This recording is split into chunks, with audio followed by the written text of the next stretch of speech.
میرا سر اس کی گود میں تھا اور اس کی حنائی انگلیاں آہستہ آہستہ میرے بالوں میں سرسرا رہی تھیں۔ ہو سکتا ہے اس کی کوئی مجبوری ہو۔ وہ بہت دھیمی آواز میں گویا ہوئی۔ میں نے نیم آنکھیں کھول کر اسے دیکھا اور اٹھ کر بیٹھ گیا۔ اس نے گھٹنوں پر اپنی قمیض درست کی۔ ایسی بھی کیا مجبوری؟ وہ اچھی طرح جانتی ہے کہ میں اسے کتنا چاہتا ہوں، اس سے محبت کرتا ہوں۔ ایک ایک لمحہ، ایک ایک پل میری آنکھیں اسے دیکھنے کو ترستی ہیں۔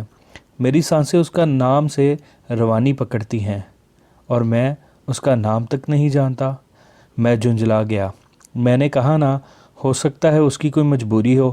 وہ ایک دفعہ پھر اس کے دفاع میں بول پڑی۔ میں نے ملامتی نظروں سے اسے دیکھا اور رخ پھیر لیا۔ وہ تھوڑا سا آگے کھسک آئی اور میرا چہرہ اپنی طرف کرتے ہوئے بولی، ایوب، میں ٹھیک کہہ رہی ہوں۔ شریف لڑکیوں کی بہت سی مجبوریاں ہوتی ہیں، بہت سے قرض ہوتے ہیں ان کے نازک کاندھوں پر، بہت سے فرائض کے بوجھ تلے دبی ہوتی ہیں۔ وہ بولی تو پھر بولتی چلی گئی۔ میں نے چونک کر اسے دیکھا۔ اس سے پہلے کہ میں اس کی اضطراری کیفیت سے کوئی نتیجہ اخذ کرتا، وہ سنبھل گئی۔ میرے کہنے کا مطلب تھا کہ آپ کو کیا پتا کہ وہ کن حالات سے گزر رہی ہے۔ یہ بھی تو ہو سکتا ہے کہ وہ آپ کی محبت کی دل سے قدر کرتی ہو، آپ کے جذبوں کا احترام کرتی ہو، بس کسی مجبوری کے تحت اقرار نہ کر پا رہی ہو۔ اس نے نہایت نرمی سے مجھے سمجھانے کی کوشش کی۔ میں غصے سے اٹھ کھڑا ہوا۔ وہ تیزی سے مسہری سے اتری اور مجھ سے لپٹ گئی۔ کل آئیں گے نا؟ اس نے مجھ سے چپکتے ہوئے سرگوشی کی۔ پتہ نہیں۔ میں نے اسے بازوؤں سے پکڑ کر خود سے الگ کیا اور تیزی سے باہر آ گیا۔ باہر برآمدے میں خاتون بائی جو اس کوٹھے کی نائکا تھی، ساگو دان کے پرانے سے تخت پر بیٹھی پان چبا رہی تھی۔ مجھے دیکھ کر اس نے ایک معنی خیز سی مسکراہٹ میری طرف اچھالی۔ میں کھول کر رہ گیا۔ میں نے جیب سے پیسے نکالے اور اس کے سامنے تخت پر پھینک دیے۔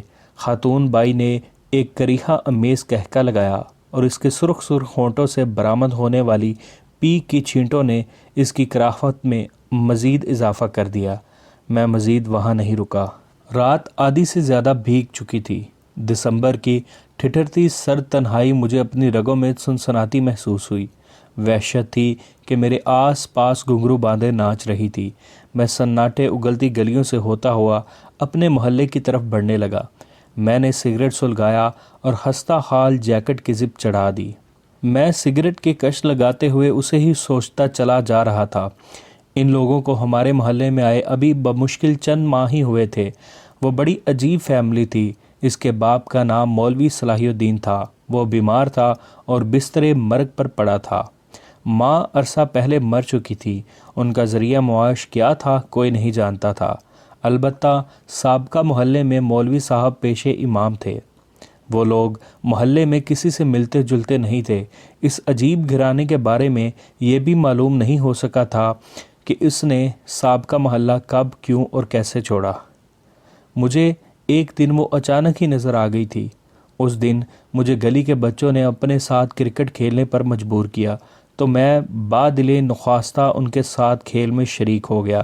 ایک بچے نے مجھے بال کرائی، میں نے ہٹ لگائی اور گیند سیدھی ان کے بنگلے کی کھڑکی پار کر گئی۔ کچھ لمحوں بعد وہ قیامت میرے سامنے آئی۔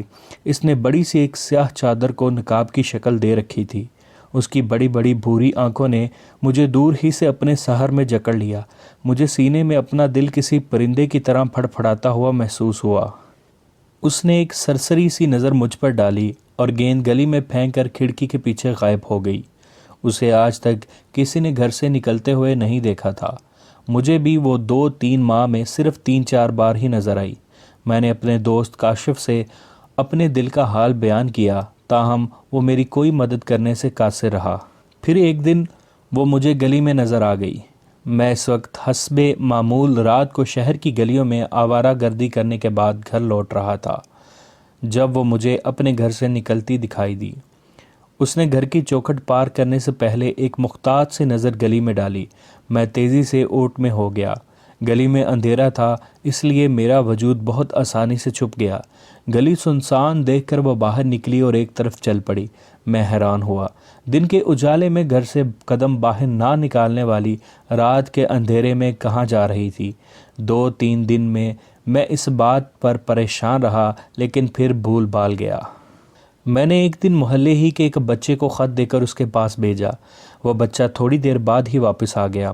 اس کے ہاتھ میں اس خط کے بے شمار ٹکڑے تھے جو میں نے اسی کے لیے لکھا تھا۔ میں نے بچے کو سوالیہ نظروں سے دیکھا۔ وہ میرا مطمع نظر بھانپ گیا۔ باجی سکینہ نے خط پڑھے بغیر ہی پھاڑ کر مجھے پکڑا دیا۔ میں حیران ہوا، کیا چیز تھی وہ؟ میں سمجھ نہیں پایا تھا اب تک۔ البتہ اس بچے کے بہانے مجھے اس کا نام ضرور پتہ چل گیا تھا۔ پھر ایک دن کاشف مجھے زبردستی ایک ایسی جگہ لے گیا جہاں اپنی اس قدر بری شہرت کے باوجود ابھی تک نہیں جا سکا تھا۔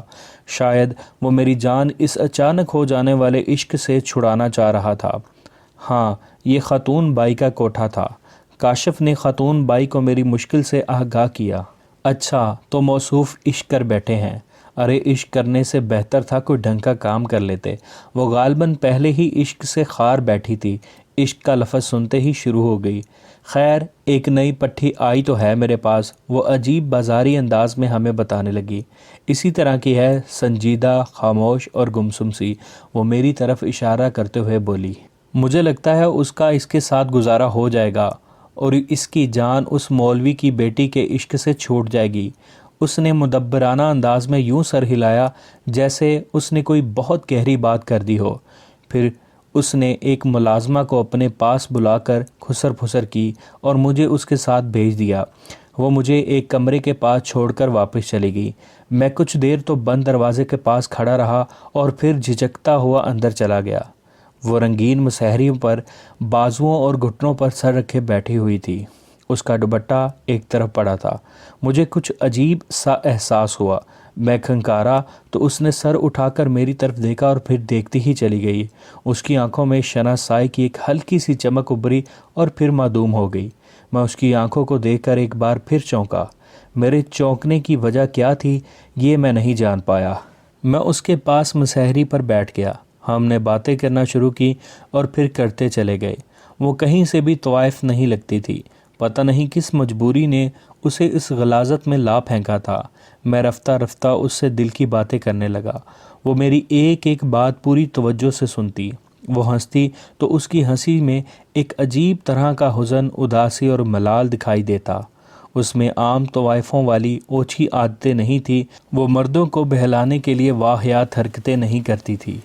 وہ مد مقابل کو اپنی سادگی اور معصومیت سے محصور کرتی تھی۔ میں نے ایک دن اسے سکینہ کے بارے میں بھی بتایا۔ میں روز رات کو اس کے پاس آنے لگا۔ وہ بھی لاشعوری طور پر میرا انتظار کرنے لگی۔ ایک عجیب سا تعلق بن گیا تھا ہم دونوں کے درمیان۔ تم کیوں آئی ہو اس گندگی میں؟ ایک دن میں نے اس سے پوچھا۔ اس کا چہرہ یک لخت زرد پڑ گیا۔ یوں لگا جیسے اس کے جسم سے کسی نے سارا خون نچوڑ لیا ہو۔ پھر فوراً خود کو کمپوز کرتے ہوئے بولی، مجھے چھوڑیں، آپ یہ بتائیں کہ آپ کی سکینہ دکھنے میں کیسی لگتی ہے۔ اس نے اپنی طرف سے توجہ ہٹانے کی کامیاب کوشش کی، لیکن وہ یہ نہیں جانتی تھی کہ اس نے ایک نازک موضوع چھیڑ دیا ہے۔ میں نے ایک ٹھنڈی سانس خارج کی اور کہا، وہ پردہ کرتی ہے، 5 وقت کی نماز پڑھتی ہے، شریعت کی بہت سختی سے پابندی کرتی ہے۔ میں نے اس کے چہرے پر کچھ کھوجنے کی کوشش کی، تاہم اس کا انداز سپاٹ رہا۔ اور اگر اسے پتہ چل جائے کہ میں روز رات کو ایک طوائف کے پاس جاتا ہوں تو شاید وہ نفرت سے مجھ پر تھوکنا بھی پسند نہ کرے۔ میں نے نہ چاہتے ہوئے بھی سکینہ کی برتری اس پر واضح کرنی چاہی۔ تم نے ابھی تک مجھے اپنا نام نہیں بتایا۔ میں نے اچانک اس سے پوچھا تو وہ گڑبڑا گئی۔ میرا نام مہک ہے، اس نے عجیب گھبراتے ہوئے لہجے میں بتایا۔ شاید اسے یہ توقع نہیں تھی کہ میں اس سے اس قسم کا کوئی ذاتی سوال بھی کر سکتا ہوں۔ میں نے ایک بات نوٹس کی تھی کہ میں جب بھی اس سے اس کی ذات کے متعلق کچھ پوچھتا تو وہ یا تو موضوع بدل دیتی یا اچانک گھبرا جاتی، جیسے میں نے اس سے بہت انوکھی یا انہونی بات پوچھ لی ہو۔ سکینہ کی طرح اس کی ذات بھی میرے لیے ایک معمہ بنتی جا رہی تھی۔ 5 دن میں مسلسل بخار میں تپتا رہا۔ پتہ نہیں کیسے ایک دم ہی مجھے بخار نے آ لیا تھا۔ یہ بخار بھی تو محبت کی طرح ہوتا ہے، کب کہاں آپ کے حواس پر طاری ہو جائے کچھ پتہ نہیں چلتا۔ میرا مسئلہ یہ تھا کہ میں بیک وقت بخار اور محبت دونوں سے برسرے پیکار تھا۔ بہرحال بخار نے کسی نہ کسی طرح میری جان بخش دی تھی۔ میں 5 دن خاتون بائی کے کوٹھے پر نہیں جا سکا تھا۔ مجھ سے مزید صبر نہ ہوا اور میں کاشف کے پاس پہنچ گیا۔ وہ میرے انتظار میں ہوگی۔ میں نے کاشف کا بازو پکڑا اور اسے اپنے ساتھ چلنے کو کہا۔ لیکن یار، ابھی تو بہت وقت پڑا ہے، تم تو رات کو 1-2 بجے کے بعد جاتے ہو وہاں۔ اس نے حیرت سے میری طرف دیکھا۔ شاید اسے پتہ نہیں تھا کہ محبت کرنے والوں کی حیران کرنے کی عادت بہت پرانی ہے۔ یار، وقت کا کیا ہے؟ پہلے بھی پیسے دے کر اس کا وقت خریدتا تھا اور آج بھی پیسے دے کر ہی اس کا وقت خریدوں گا۔ میری ضد کے آگے میرا دوست ہار گیا۔ ہم دونوں کوچہ جانا کی طرف چل پڑے۔ مولوی صلاح الدین کے گھر کے پاس پہنچ کر میں اچانک ٹھٹک گیا۔ سکینہ گھر سے نکل رہی تھی۔ میں نے ہونٹوں پر انگلی رکھ کر کاشف کو خاموش رہنے کا اشارہ کیا اور مناسب فاصلہ رکھ کر اس کا تعقب کرنے کو کہا۔ تھی تو یہ غیر اخلاقی حرکت، لیکن آج میں اس اسرار سے پردہ اٹھانا چاہتا تھا کہ ایک با پردہ لڑکی کو ایسی کیا مجبوری لاحق ہے جو اسے رات کی تاریکی میں گھر سے باہر لے جاتی ہے۔ وہ آج بھی پہلے کی طرح محتاط تھی، ہر آہٹ پر چونک چونک جاتی۔ بڑی ڈری ڈری، سہمی سہمی سی وہ اپنے ارد گرد دیکھتی، تیز تیز قدم اٹھاتی چلی جا رہی تھی۔ کچھ دیر بعد میرا پیمانہ صبر لبریز ہو گیا۔ میں نے کاشف کو ایک نکر پر کھڑا کیا اور نسبتاً ایک اندھیری گلی میں سکینہ کو جا لیا۔ مجھے اپنے سامنے دیکھ کر یکبارگی اس کی آنکھوں میں خوف کے سائے لہرائے۔ اپنے نقاب پر اس کے ہاتھ کی گرفت مزید سخت ہوگی۔ میں آگے بڑھا، وہ 2 قدم پیچھے ہٹی۔ میں نے اسے دونوں شانوں سے مضبوطی سے پکڑا۔ اس کا نازک وجود میرے ہاتھوں میں کسی خزاں رسیدہ پتے کی طرح لرزنے لگا۔ آج میں ٹھان کر آیا تھا، اور کاش میں نے نہ ٹھانی ہوتی، اپنا ارادہ بدل دیا ہوتا تو بہت سے برم رہ جاتے، بہت سے مان ٹوٹنے سے بچ جاتے، بہت سے راز پردے میں رہ جاتے۔ میں نے ایک جھٹکے سے اس کی سیاہ چادر کا پلو کھینچا اور ساتوں آسمان میرے سر پر آن گرے۔ زمین میرے پیروں تلے کھسک گئی اور مجھے اپنا آپ کسی گہرے پاتال میں گرتا ہوا محسوس ہوا۔ میرے سامنے سکینہ نہیں، خاتون بائی کے کوٹھے کی طوائف مہک کھڑی تھی، یا شاید میرے سامنے طوائف نہیں، مولوی صلاح الدین کی بیٹی سکینہ کھڑی تھی۔ دونوں کوئی الگ نہیں بلکہ ایک ہی وجود کے 2 مختلف روپ تھے، یا 2 الگ انداز تھے۔ میرے ہاتھوں سے اس کی چادر گر گئی۔ دونوں ساکت تھے کسی پتھر کی طرح۔ کہنے کے لیے اس کے پاس کچھ تھا اور نہ میرے پاس۔ میں بوجھل قدموں کے ساتھ واپس چل پڑا، اور یہ واپسی کا سفر کس قدر اذیت ناک تھا یہ فقط میں ہی جانتا تھا۔